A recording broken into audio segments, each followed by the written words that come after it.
ये क्वेश्चन देखिए आप,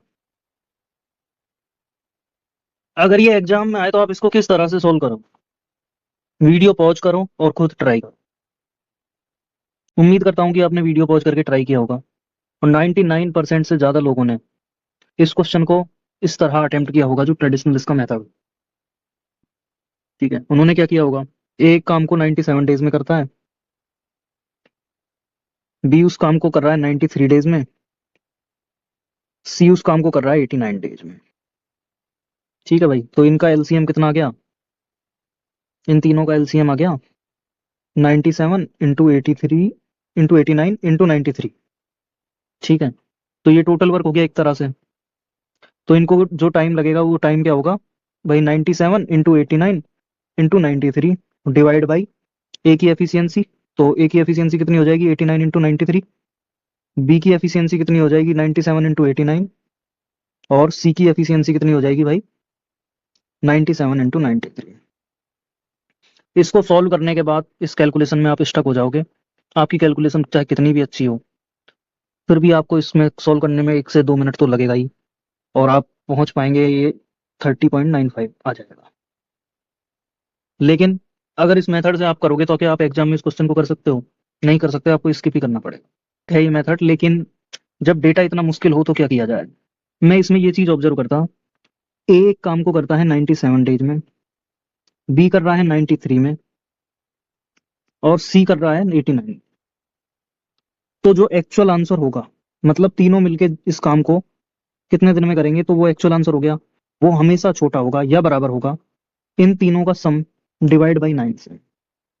तो 97 प्लस 93 प्लस 89 डिवाइड बाई 9। ये आप देखोगे तो 89 और 4 93 और 4 97 एपी है। तो अगर डिवाइड बाई 3 होता तो इनका एवरेज 93 होता, डिवाइड बाई 3 और है तो 31 हो गया। इसका मतलब जो भी टाइम लगेगा वो 31 दिन से कम होगा या उसके बराबर होगा। Only option.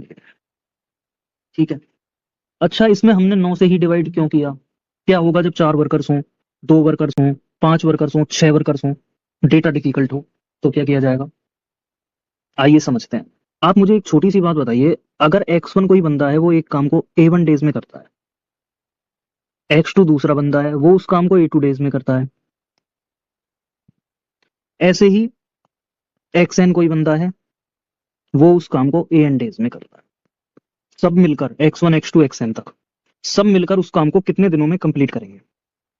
ये इस काम को करेंगे भाई, x1 पूरा काम A1 डेज में करता है तो ये एक दिन में कितना करेगा, 1/A1 पार्ट, ये 1/A2 पार्ट, ऐसे ही xn 1/AN पार्ट।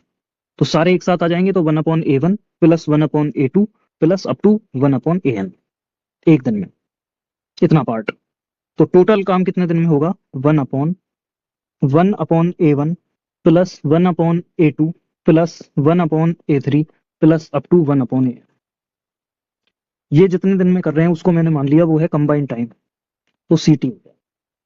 ठीक है, एक बात आपने जानी होगी नंबर सिस्टम के अंदर, अगर n पॉजिटिव नंबर्स हैं, अगर n पॉजिटिव नंबर्स हैं तो am always greater than equal to gm is always greater than equal to होता है h। Very very important inequality, ये आपने जरूर पढ़ी होगी।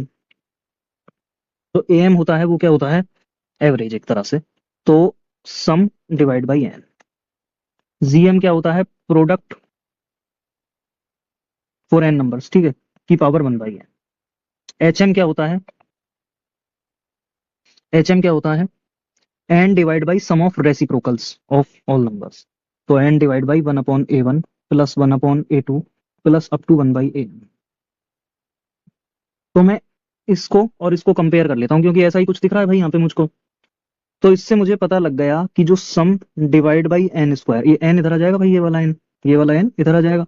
तो sum divide by N square is always greater than equal to 1/1/A1 plus 1/A2 plus up to 1/AN।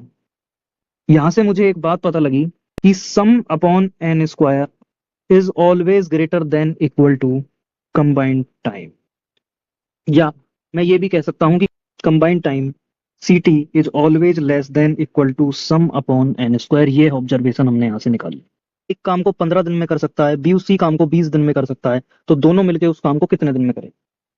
इनका LCM कितना आया भाई? 60, यहाँ आया 4 और यहाँ आया, तो 60/7, 7×8 = 56, 4 7 5 35, 5, अप्रोक्स 8.57 डेज में करेंगे। इस बात का क्या यूज है? मैं इस डेटा से ना 15 और 20 का सम कितना हो गया? 35। वर्कर्स कितने हैं? 2, तो कंबाइन टाइम कितना लगेगा? 35/4 से कम होगा। तो ये अप्रोक्स 8 पॉइंट समथिंग ही है, मतलब 9.9 मान लूं अगर मैं 35/4 को अप्रोक्स, तो ये 9 से छोटा होगा। आप ये देखो, यहाँ पे तो एलसीएम लेना आसान था, तो आपने इसको कर दिया, तुरंत तुरंत कर दिया ना भाई। यही क्वेश्चन अगर ऐसे आ जाता, ए एक काम को 47 डेज में करता है, बी उसी काम को 67 डेज में करता है, दोनों मिलके उस काम को कितने दिन में करेंगे? अब आप फंस गए भाई साहब। अब यहाँ पे मैं 47 × 67 एलसीएम लूंगा, इसकी एफिशिएंसी 67, इसकी एफिशिएंसी 47, दोनों मिलके उस काम को कितने दिन में कर देंगे? तो 47 × 67/47 मल्टीप्लाई कर लेता हूँ, तो 7 7 49, 4 10 7 70 और 4 74, हासिल 7, 24 और 7 31 बटा 114। ठीक है, तो ये आ जाएगा। ए और बी मिलके उस काम को कितने दिन में कर देंगे? 11 दूनी 22, 9 94 -8 86, 11 7 77, 9 99 -28 71, 11 छिक्की 66, 5 50 -24 26, 11 दूनी लगभग 27.62 डेज। ठीक। अच्छा, लेकिन मैं पता है यहाँ पे डेटा देखती 47 और 67, इनके बीच में कौन सा नंबर आया? 57, उसका आधा कर दिया मैंने, 28.5। 28.5 से वो देखते ही मैं ये बात यहाँ से बता सकता हूँ। ये क्वेश्चन था, जैसे ए 47 डेज में कर सकता है एक काम को, बी 67 डेज में कर सकता है। ठीक है, तो दोनों मिलके कितने दिन में करेंगे? ये क्वेश्चन था। अब मान लो आपके पास ऑप्शन है ए बी सी डी। ठीक है, तो पहला ऑप्शन है आपके पास, मान लीजिए 29 डेज। दूसरा ऑप्शन है 27.62 डेज। तीसरा ऑप्शन है 31.9 डेज। और चौथा ऑप्शन है 20 डेज। तो मैं पता है यहाँ पे देखते ही समझ जाऊंगा कि ए और बी मिलकर इस काम को जितने भी दिनों में करेंगे, अगर वो एन है तो वो छोटा होगा या बराबर होगा 47 + 67/4 के। ठीक है भाई, तो ये हो गया 28.5। इसका मतलब जो भी इन दोनों को मिलकर टाइम लगेगा वो 28.5 दिन से कम लगेगा भाई।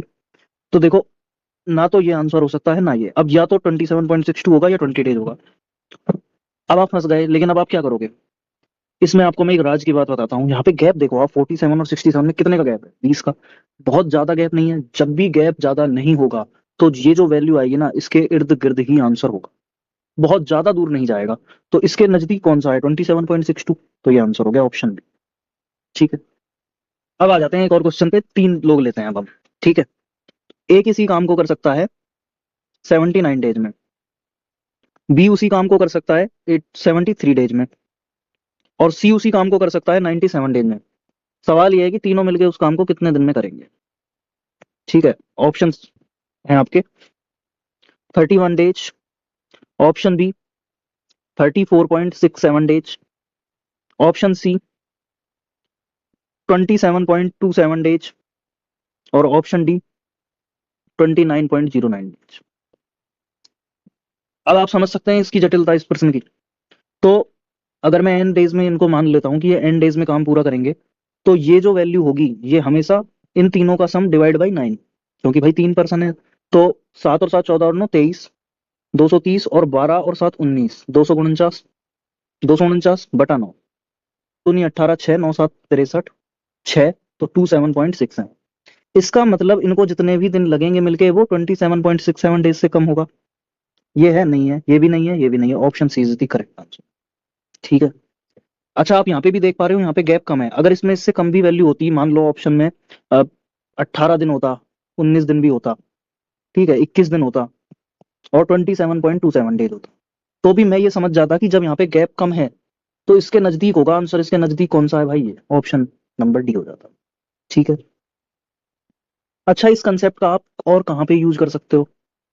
ठीक है, इसका हम एवरेज स्पीड में भी यूज कर सकते हैं, इसका हम अलजेब्रा में भी यूज कर सकते हैं, इस कंसेप्ट को हम बहुत ही तरह से यूज कर सकते हैं। इसको मैं कहूंगा गोल्डन कंसेप्ट। गोल्डन कंसेप्ट है भाई। क्या है गोल्डन कंसेप्ट?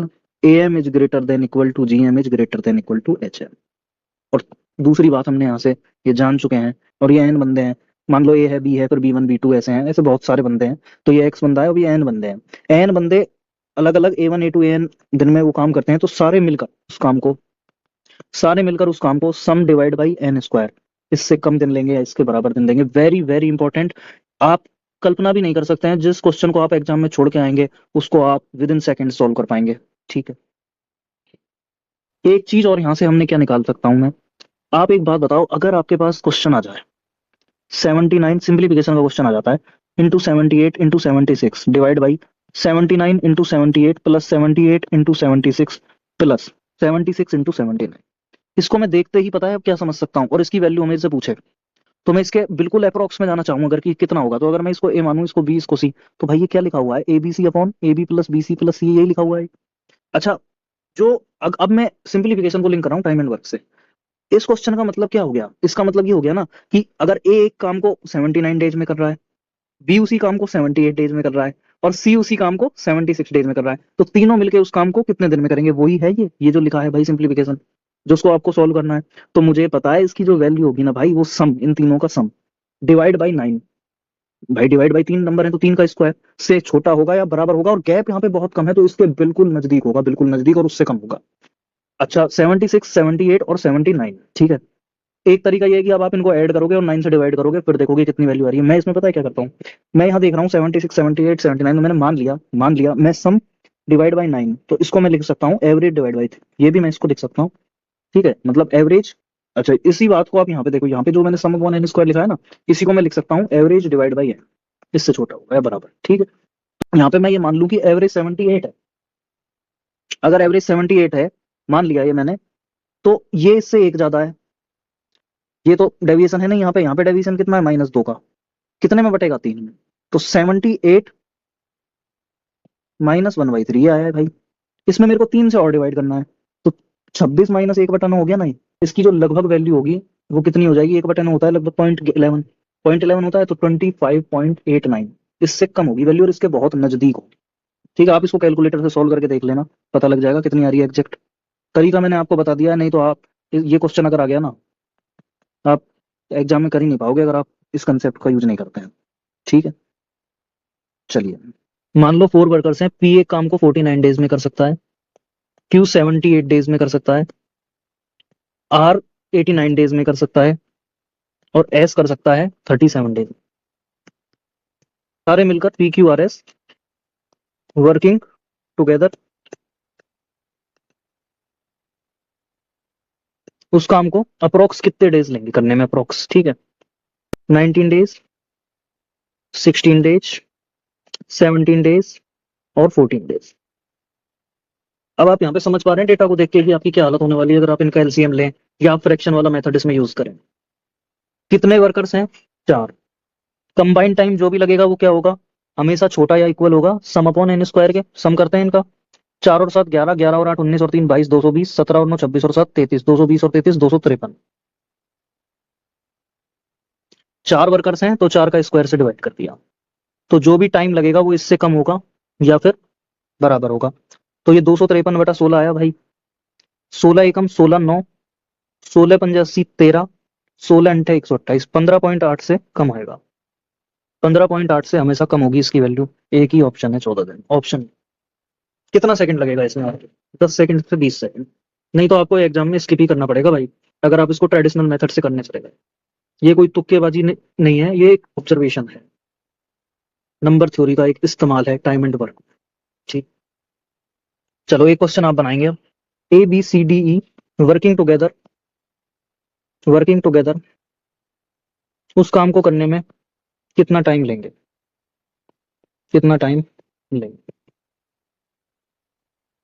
ऑप्शन है 68 days, option B 72 days, option C 65 days, option number D 83 days. Approx में बताना है, लेकिन इस मेथड की क्या लिमिटेशंस हैं, जैसे हम मान लो कि यही क्वेश्चन है, पी 49 में कर रहा है, क्यू 78 में, आर 89 में, एस 37, तो वर्किंग टुगेदर ही 15.8 दिन से कम टाइम लगेगा इनको, ये तो हमें पता है।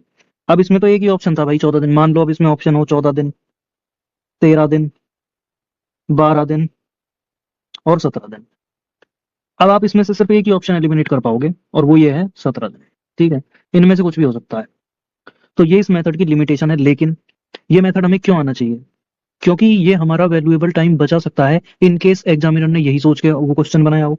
भाई जब वो 15 मिनट में आपसे 25 क्वेश्चन पूछ रहे हैं, तो क्या आपको लगता है इतना मुश्किल डेटा देके कोई भी उस क्वेश्चन को कर पाएगा?